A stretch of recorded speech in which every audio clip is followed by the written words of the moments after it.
Voilà. Et oui, je danse sur du Yanis Marshall. Ouais. Je suis en train de revenir sur la Starac 2022. Ouh. Non, non, évidemment, j'ai coupé le son, évidemment, pour pas avoir de problème avec TF1 ou avec YouTube. On est là pour faire du repassage devant la Starac. Ouh. J'ai pas de micro et je m'en fous. J'ai mis la caméra vachement loin et c'est bien. Et je fais pas du Nikos à la gasse. Non, on décide de faire une petite vidéo en faisant le repassage, en regardant sur TF1+, la saison 2022 de la Starac. La petite Starac qui a duré 4-5 semaines, à peu près 2 mois, avec donc la présentation illico presto du nouveau prof de danse, Yanis Marshall, le seul, l'unique.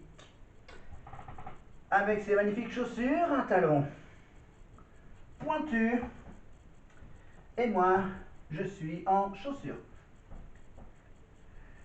Non, ok, d'accord, je vais mettre les chaussons. Ok, 2 secondes. Évidemment, je mets cette vidéo en ligne lors du lancement de la nouvelle saison 2024 de la Star Academy, qui va durer jusqu'au mois de février, je vous rappelle. Évidemment, je mets cette vidéo en ligne le samedi, alors qu'on est que mercredi. Eh oui, je vais prendre de l'avance. Alors, pour le moment, bien sûr, je ne sais pas qui sont les nouveaux élèves. Mais, la petite saison 2023, on va en parler dans cette vidéo. Tout en... Comme Yanis là, il est épuisé à faire cette chorégraphie. Lui, Nicole, lui, tout va bien, moi je danse pas, j'anime, je me balade sur mon plateau. Genre en 2023, je me suis cassé la gueule. Tout ça parce qu'ils avaient fait un magnifique plateau en forme d'étoile. Là, c'est quoi? Ah oui, ça c'est la présentation des profs, évidemment. La première fois qu'on a vu Adeline. Adeline. Merde. Oui, Michael Goldman. Prof de théâtre belge, je l'ai oublié. Mais il y a surtout bien sûr, la prof mythique de la Starac, enfin, une des plus mythiques de la Starac, évidemment, Madame Antonie.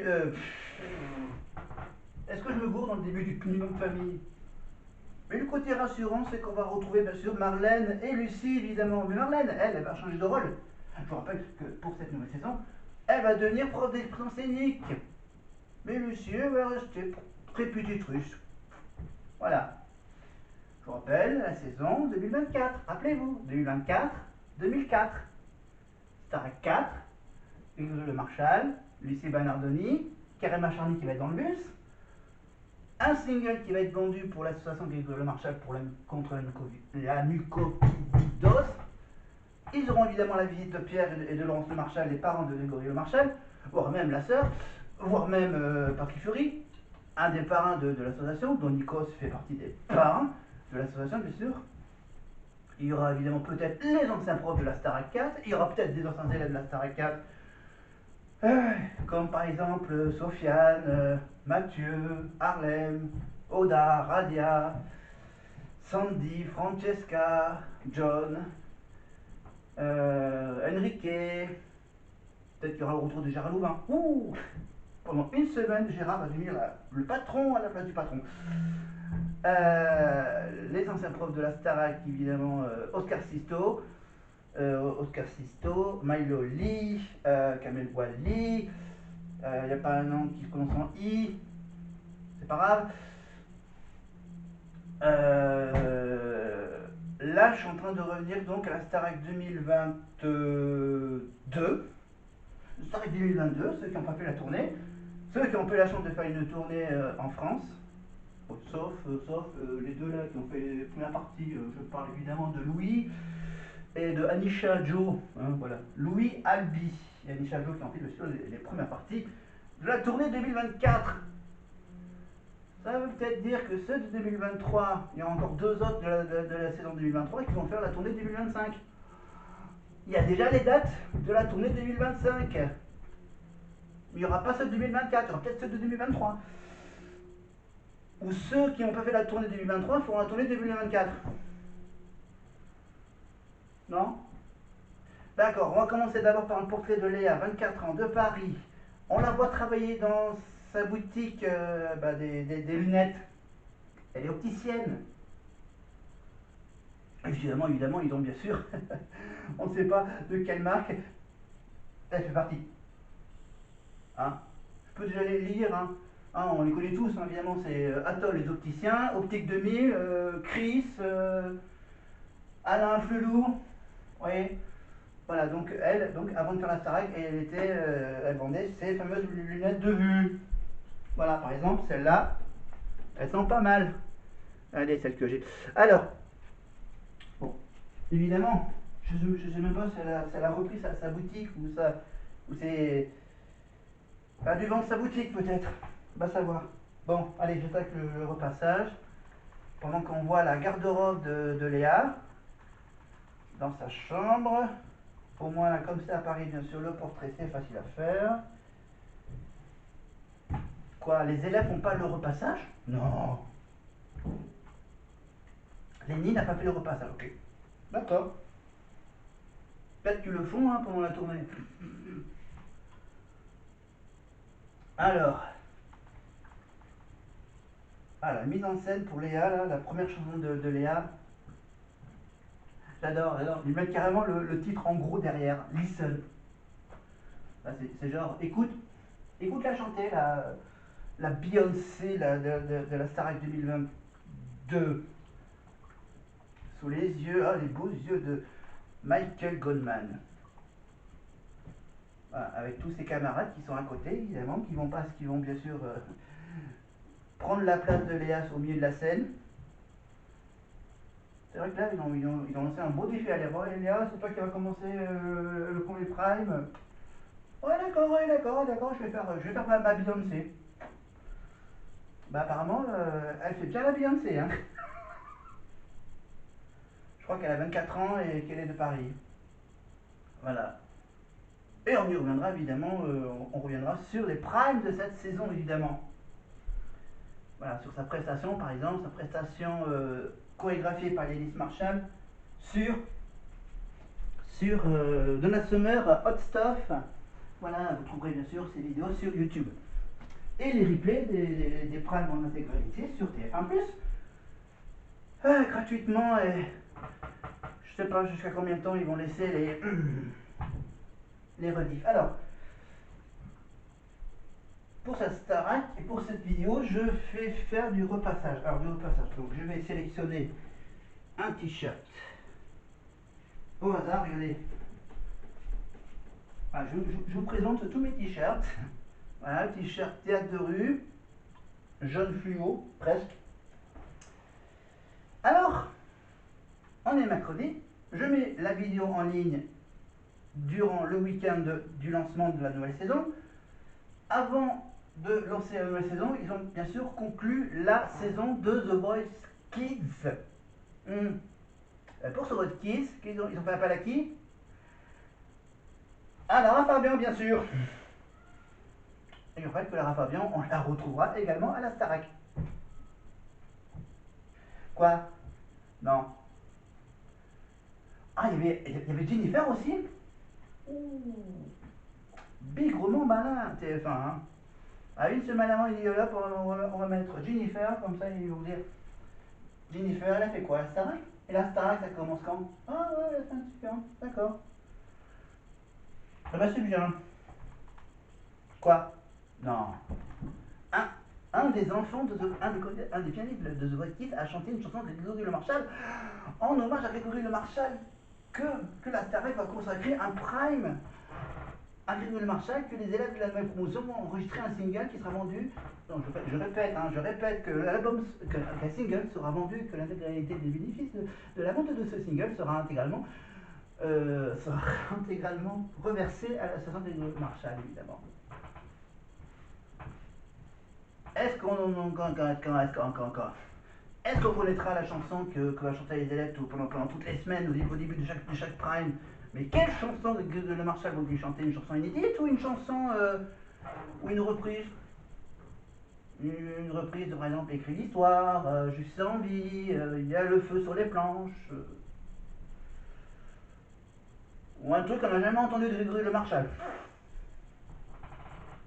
Ah, mais c'est un truc inédit de Grégory Le Marchal. Ouais, c'est une belle info de Calais Marcharny sur Europe 1 cette semaine avec Lucie. Ouais, c'est une chanson qu'on n'a jamais écoutée, que Grégory Le Marchal a écrit là-bas chez lui dans les montagnes. Que ses parents ont bien gardé. Bon, allez hop, 10 ans plus tard, ils font un concert avec les anciens, et 20 ans plus tard, bam, allez hop, avec les nouveaux élèves de la Starac, on va faire quoi? Une nouvelle chanson écrite par Grégory Le Marchal. Bim, bim, bim. Non, non, évidemment, évidemment. On respecte le décès de Grégory Le Marchal il y a 20 ans. Non, il est mort il y a 17 ans, par là. Mais ça fait 20 ans qu'il a gagné la Starac, rappelez-vous, il y a 20 ans. Ah là là. Pas le même plateau, pas le même Nikos, pas les mêmes budgets, mais il y a toujours le même orchestre. Allez, on continue avec les portraits de la Starac 2020. J'ai peur de me gourer, 2022, avec Stanislas. Oh, bon, on l'appelle Stan pour les intimes. C'est un breton. Eh oui, un breton de Vannes, dans le 56. Il a 24 ans. Il a un beau piano chez lui. Il a une moto aussi. Alors lui, Stan, sa chanson qu'il a interprétée, c'est un bon vieux, une bonne vieille chanson de Jacques Dutronc. Ah ouais, avec son Pierre-Fille qui fait crack-boum, et les filles on tombe à mes genoux. Avec une belle petite mise en scène bien montée, truquée à l'image par Tristan Carnet, je crois. Voilà, bon. Voilà, il y en a certains qui acceptent bien sûr que les parents soient filmés. Évidemment, comme il a 4 ans, donc il est carrément majeur. Donc lui, bon, voilà, on va aussi parler de ma grand-mère. Voilà, qu'est-ce qu'il parle? Je peux pas lire sur les lèvres, hein, j'ai coupé le son évidemment. Donc, alors lui, Stan, lui, oui, il a vraiment bien un style à la Jacques Dutronc, tu vois. Je sais même pas si du coup la première fois, bon, de toute façon, toutes les chansons qu'il chante, ce sont des chansons un peu imposées par la production, voilà. Pour le premier prime, donc on leur impose une chanson.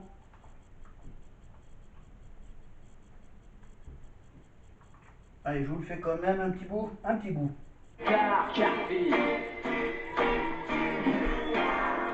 qui roule en Ferrari à la plage comme à la ville, qui vont chez Cartier comme ils vont chez Fauchon. Croyez-vous que je sois jaloux? Pas du tout, pas du tout. Moi j'ai un piège à vie, un piège tabou, un joujou extra. Voilà, je suis pas tout à fait synchro avec Stanislas là. C'est pas grave, voilà, je fredonne des chansons comme ça. Voilà, bon après les chansons des années yéyé. Bon, oui, je continue à repasser ce t-shirt jaune depuis tout ce temps. À gauche. À droite. Non, on va pas parler politique, on va parler musique. Hein, voilà. On va parler musique, on va parler Star Academy, la tournée, j'ai parlé, nouvelle saison. Ah, ouais, changement, hein, des nouveaux profs. Le château reste le même, le château d'Amarie-Élise, évidemment. On a de nouveaux élèves. On veut. Quoi, on a chacun nos préférences. Par exemple, voilà, la Star 4, voilà, ma chouchoute, c'était Karima et Lucie. Par exemple. Là, là en 2023, c'était quoi mes chouchous? Bon, des chouchous féminins, évidemment, mes chouchous, c'était par exemple Enola, qui était ma chouchoute cette année-là. Cette année... Non, il y avait qui? Donc Stan, Chris, Enola, Léa, Tiana, Julien, Louis, donc Anisha, évidemment. Est-ce qu'on avait des Belges Belges. Donc évidemment, ça sera un nouveau plateau que celui des saisons précédentes. Ça va légèrement un peu ressembler, je pense. Voilà, ils vont garder comme la base principale. C'est qu'il y aura d'un côté les élèves, de l'autre bien sûr les 3-4 nominés. Les profs seront toujours assez un peu éloignés de la scène. Il y aura toujours un grand écran géant derrière, un petit escalier. Il y aura peut-être le retour de la tournette, ce qui n'était pas le cas en 2023, en 2022. En 2022, ils n'avaient pas assez d'argent pour acheter une tournette. Il dit bon, c'est jamais, jamais ça marche, on rajoute une petite tournette.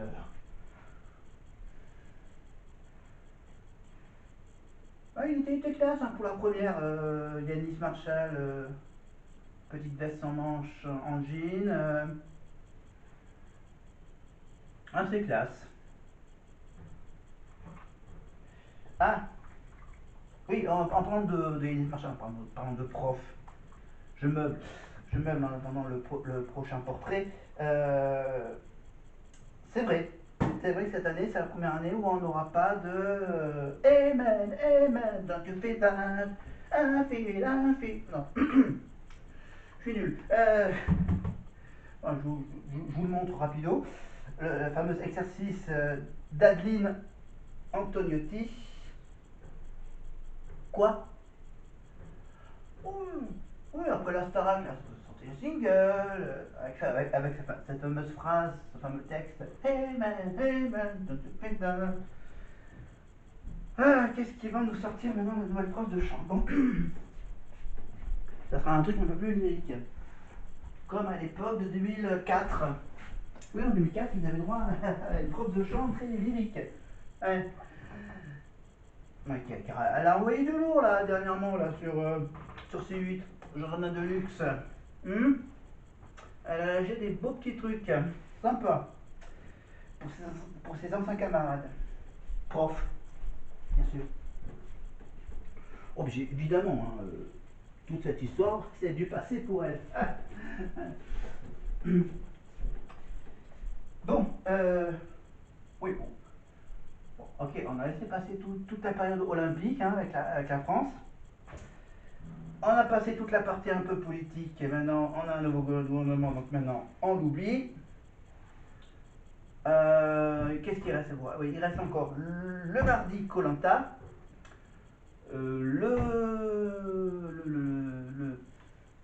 le samedi Pékin Express, voilà. Le lundi l'amour est dans le pré. Le mardi koh. Ah, le vendredi, qu'est-ce qu'on avait? Ah oui, on avait les traîtres. C'est vrai que là, on va passer des traîtres au maître du jeu. Et sur W9, il y a toujours les 50. Avec le lion, les lapins, les chiens. Enfin, voilà, donc on retrouve, après la revue Laurent Ruquier dans les traites, on retrouve Laurent Ruquier tous les vendredis soirs avec les maîtres du jeu. Le maître du jeu. Tous les samedis soirs, il y aura le programme de la Starac. Du lundi au dimanche, en fin d'après-midi, il y aura la quotidienne de la Starac avec la voix off de Karima Charny. Karima Charny sera dans le bus après chaque prime. Pendant 1 heure, bien sûr, ça va s'appeler, monsieur, le retour au château.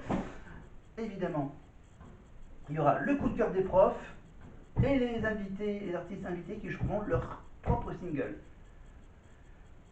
Voilà, quoi. Évidemment, les nominations auront lieu le mercredi. Les 3 meilleurs élèves seront annoncés le jeudi. Il y aura une battle tous les samedis entre les 3 meilleurs élèves. Celui qui aura la meilleure note dans le prime, bien sûr, ira directement en immunité comme dans koh. Et il n'y aura pas de totem, il y aura juste, je sais pas qu'est-ce qu'ils vont faire, juste, ouais, bravo, t'es sauvé, ouais, tu ne seras pas nominé, enfin, il n'y aura pas de trophée pour la nomination. À moins que. Bon, je vous rappelle que c'est pas la même c'est pas la même production que Koh-Lanta, Fort Boyard, etc. Voilà. Peut-être que Guy Brouillard a dit, oh, dis donc, pour votre immunité là, je peux vous faire un totem, hein, parce que nous on est fort en fabrication de totems. C'est vrai que t'as les l'épreuve d'immunité, c'est pas l'épreuve d'immunité, oh ouais, c'est une battle. Ah, il y aura même un défi qui sera lancé chaque semaine à un élève. Un défi. Pour ce défi, bien sûr, elle devra apprendre à danser, à chanter, voilà. Ça, on verra ça au fil de l'aventure. Nico va vous expliquer tout ça. Pour ce premier prime, évidemment, les votes SMS surtaxés et sur l'application TF1+, vous pouvez écouter sur Moderne. On est moderne. C'est vrai qu'à l'époque, il y a 20 ans, si vous voulez sauver Grégory, vous tapez 1, si vous voulez sauver Lucie, vous tapez 2, si vous voulez sauver Karim, vous tapez 3. Voilà. À l'époque des SMS des téléphones, des tapés 1, des tapés 2, des tapés 3. Ah, mais ça continue encore un tout petit peu, encore cette année. Ah oui. Voilà. Je tâche le t-shirt. Ça se voit pas? Non? Attends, 2 secondes. Je continue le repassage. On s'en fout. Oui, j'en salive d'avance. Quoi? Vous me dites, est-ce que tu as regardé le premier prime? Non. Je vais l'enregistrer. Vous le regardez en replay, bien sûr, dès le lendemain sur TF1+, évidemment. Hein? Ah, c'est que dimanche, il n'y aura pas de quotidien, il faudra attendre lundi pour voir les premières images. Enfin, les images de la journée de dimanche au château. Ok. Voilà, je vous rappelle, dimanche, samedi, il lance la Starac, dimanche, pas de quotidienne. Il faudra attendre lundi, il faut attendre qu'ils aient quand même pas mal d'images dans le château pour faire une quotidienne. Ah, ça doit être aux alentours de 17h50, 17h30, hein, voilà. Oui, ça sera à la place, c'est quoi, à la place d'une famille nombreuse, c'est ça? Voilà. La famille nombreuse, ça reviendra que à la fin de l'hiver, début du printemps. Ah oui, j'ai carrément sauté les 2 portraits de Amis et Paola. Ouais. Ces deux-là, mais on écoute quand même un peu.